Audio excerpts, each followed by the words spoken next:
Yo, what's going on? This is another episode of Done No Matter What podcast. We here live at the ESPN Air Zone on 60th and Girard. Right, been around for 30 years, right? They ain't just in the community, but they for the community and of the community, right? So we always want to give a shout out to our sponsor, right? If you ain't been here, get here. Get you a fresh cut, meet some good people, you know what I mean? Get introduced to the ESPN Air Zone family, and feel your way around and see, you know what I mean? It might be a good fit and a good look for you. So before we get started, you know what I mean? I'm gonna ask my brother, our guest, can we pray before, you know what I mean, and let God, you know what I mean, be in the midst of this before we rock and roll. You mind we do serenity prayer? Yeah. All right, so God, grant us the serenity to accept the things we cannot change, courage to change the things we can, and the wisdom to know the difference. So we don't pray because it's a religious thing, we pray because it's a spiritual thing, right? And so we move right by the Spirit, right, to you know what I mean, just try to get back to our community. So this the dude, man, you know what I mean, Wild Bull, man, you know, coming up, man, right? And when I seen him in the rooms, man, you know, I was so happy, man. You know, I was ecstatic, right? In fact, and so I'm gonna let him introduce himself. Yeah, my name Ben. I'm an addict. I got 3.5 years clean. I'm from West Philly. You know, me and Jay, we grew up together, or around each other for quite some time. I'm just looking forward to getting busy. Man, we appreciate you coming to the No Matter What podcast, man. You know what I mean, being a family member. Once you get in, man, you're a family member, right? So the No Matter What Nation, right? We're gonna embrace you, baby. And you know, so why don't you give me a little insight on how the bug bit you, man? Oh man, let me see where we can start back from. You know, I can go way back. You know, we can go back. You know, as we both know, we came up from the environment right here in West Philly, Girard Avenue. I'm from Vine Street. But you know, we always came together. Right. As hood, you know, we came together, you know, throughout school and things like that. And shout out to Hollywood and Vine. Yeah. And you know, so, you know, being my grandma lived right around the corner, it always gave me a reason to come right around here on Girard Avenue and link up with everybody, you know. So yeah, it goes way back because I come from a family of alcoholics. Alcoholism was in my family. Okay. So, you know, I started drinking, you know, that bug bit me a long time ago when I was a kid. Right. You know, I'm talking about 12, 13 years old. You know, because it was acceptable. It was supposed to be acceptable that my grandmother would have like a speakeasy at her house. So everybody would just come over there and drink. Everybody from the winos that used to be on the corner over there at the state store and all of them, they would come on the block and they was able to come in the crib and get a meal and one drink every Sunday.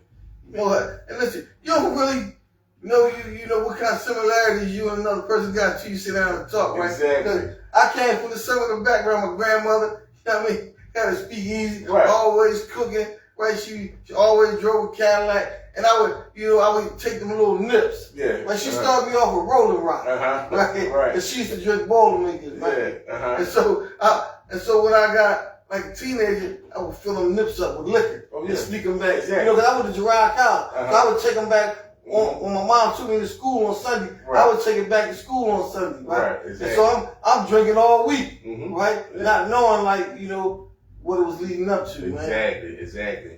And that's pretty much how it started for me because, you know, being around that, being exposed to it, when they get at a certain level, when they start drinking, they're not really paying us no mind. So like you were saying, how you would sneak your little thing, my cousins and them, you know, beef, my cousin, we had a dumbwaiter. Like he would drop down the sheet. Okay. And I would sneak the beers up, you know, pull the jaw, he'd pull them up, and, you know, then we go upstairs. Right. We had a whole little system how we used to do that, you know what I mean? Right. But that's what started, you know, and that quickly, turned into something. So I had this problem for quite some time. Okay. Because when I started drinking at that age, already I was running wild, stopped going to school because I wanted to drink, you know, so... You know, all that just started right there and there. I'm talking about like 6th, 7th grade. You know, I'm hooking in school just to go drink.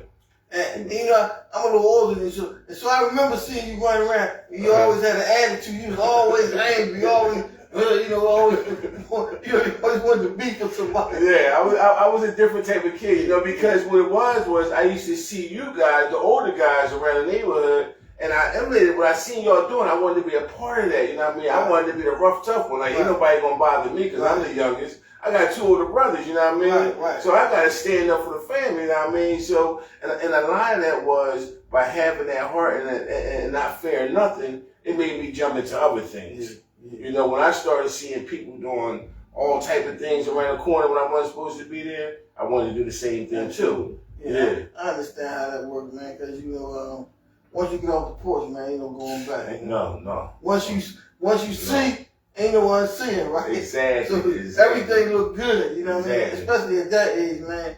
But like, you know, man, you know, you don't never know, you know what I mean, which way it's gonna go for people, right? So, you know, I didn't know it was gonna escalate for me, man. You know, I thought, you know, I could find a way to do everything I wanted to do, right? And live, you know, I thought I was gonna live with no problem, you know what I mean? Do my thing, right?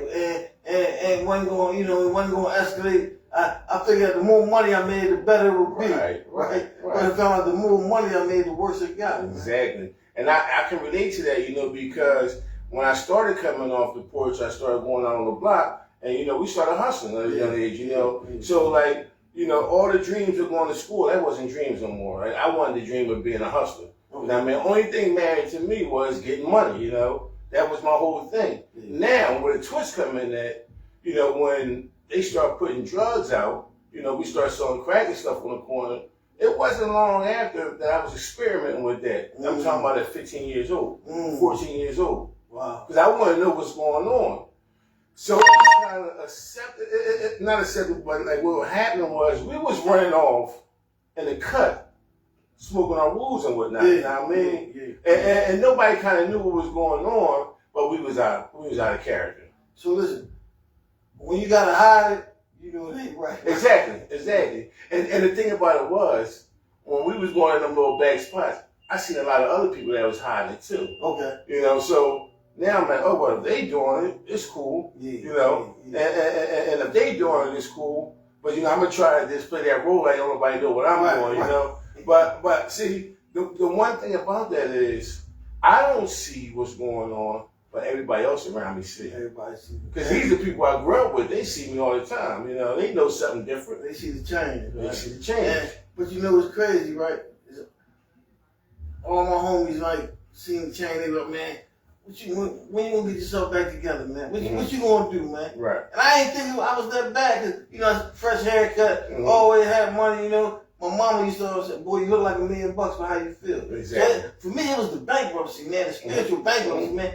Feeling like I was less than. Like, feeling like I ain't, you know what I mean, I wasn't a part of them no more, right? Exactly. Because I wasn't. Right. I wasn't, you know, I was going off doing my thing. Yeah. You know what I mean? So when I got with them, I felt out of place anyway. Right. Exactly. Right? So the basketball stopped, it went away. They had going to clubs, all that went away. I needed more money, you know what I mean, to do what it is that I need to do, right? Man, you know, it's just a great to see you right on this side of the track. Yeah, you know, like I remember seeing you on Facebook, and I think one time I seen you was celebrating a year clean, and I was like, wow, I didn't even know that he was in the rooms or whatnot. You know what I mean? And